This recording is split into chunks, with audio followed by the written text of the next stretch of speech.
علیکم نحمدہ ونصلی علی رسولہ الکریم اما بعد فاعوذ باللہ من الشیطان الرجیم بسم اللہ الرحمن الرحیم۔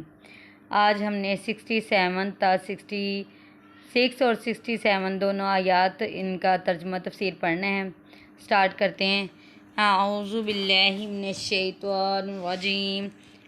فجعلناها پس ہم نے بنایا اس کو، فا پس جعل بنایا، نا ہم نے اس کو، پس ہم نے بنایا اس کو، نکالن عبرت، لما اس کے لیے جو بین یدیہا جو اس کے سامنے ہے، جو اس کے اس وقت موجود تھا، ان کے لیے عبرت بنا دیا۔ کیا عبرت بنایا؟ یہ جو لوگوں کو بندر بنا دیا، قوم کو بندر بنا دیا۔ کیوں بندر بنایا؟ کیونکہ انہوں نے نافرمانی کی تھی، اس وجہ سے ہم نے ان کو عبرت بنا دیا جو ان میں موجود تھے، وما خلفہا اور جو ان کے بعد میں آنے والے، یعنی کہ ہمارے لیے بھی یہ ایک سبق آموز ہے کہ ہم جو ہیں اللہ تعالیٰ کے احکامات کو مانیں، اللہ تعالیٰ کی نافرمانی نہ کریں۔ وموعظۃ اور نصیحت للمتقین پرہیزگاروں کے لیے۔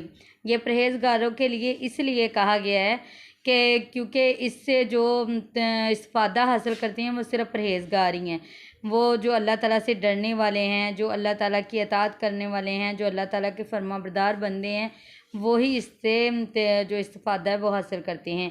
وَإِذْ اور جب قال فرمایا موسیٰ علیہ السلام نے، اور جب فرمایا موسیٰ علیہ السلام نے لِقَوْمِهِ اپنی قوم کے لیے، جب فرمایا موسیٰ علیہ السلام نے اپنی قوم کے لیے، ان اللہ بے شک اللہ تعالیٰ یأمرکم حکم دیتا ہے تم کو، ان یہ کہ تذبحوا تم ذبح کرو، بقرۃ گائے۔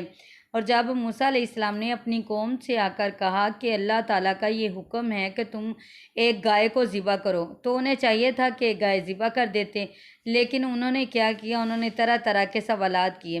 قالوا انہوں نے کہا، کس نے کہا؟ یہ بنی اسرائیل کی قوم، یہودیوں نے کہا حضرت موسیٰ علیہ السلام جن کو آ کے کہہ رہے تھے کہ ایک گائے ذبح کر دو، انہوں نے آگے سے جواب دیا، اتتخذونا کیا تم ہمیں پکڑتے ہو، ہزوا مذاق، کیا تم ہمیں مذاق سمجھ رہے ہو؟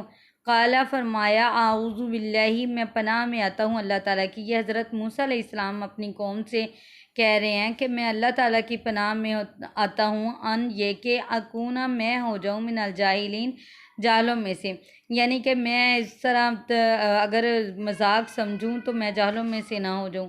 تو یہ بات ہے۔ اور یہ کیوں کہا اللہ تعالیٰ نے ایک گائے ذبح کرنے کا کیوں کہا گیا؟ یہ اس وجہ سے کہا گیا کہ ایک چچا اور بھتیجے کی یہ بات ہے کہ بھتیجا جو تھا چچا جو تھا وہ بالکل بے اولاد تھا، اس کی کوئی اولاد نہیں تھی، اور اس کا جو ہے وہ بھتیجا جو ہے وہ وارث تھا۔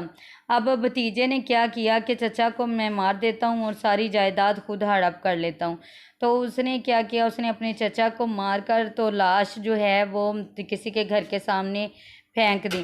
اب لاش جب پھینکی دوسروں کے گھر کے سامنے، تو جب صبح ہوئی تو سب نے دیکھا کہ لاش پڑی ہوئی ہے، تو سب نے ایک دوسرے سے پوچھا، وہ ایک دوسرے کو جرموار یعنی کہ ثابت کرنے لگے اور کہنے لگے کہ یہ کس نے مارا ہوگا، یہ کس نے قتل کیا ہے اس کا۔ تو اللہ تعالیٰ نے پھر فرمایا، کوئی مان تو رہا نہیں تھا کیونکہ کوئی اپنی زبان سے کہتا ہی نہیں ہے کہ میں نے مارا ہے۔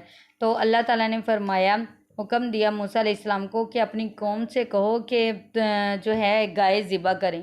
اور جب پھر انہوں نے طرح طرح کے سوالات کیے جو آگے ہم پڑھیں گے کہ کیسی ہو گائے کس رنگ کی ہو، کس عمر کی ہو، اس کا رنگ کیسا ہو، وہ دیکھنے میں کیسی لگے، یہ سارا کچھ بہت سارے انہوں نے سوالات۔ اس پر اللہ تعالیٰ آپ کا اور میرا حامی و ناصر ہو۔ اللہ تعالیٰ آپ کو اور مجھے اس پر عمل کرنے کی توفیق عطا فرمائے۔ جزاکم اللہ۔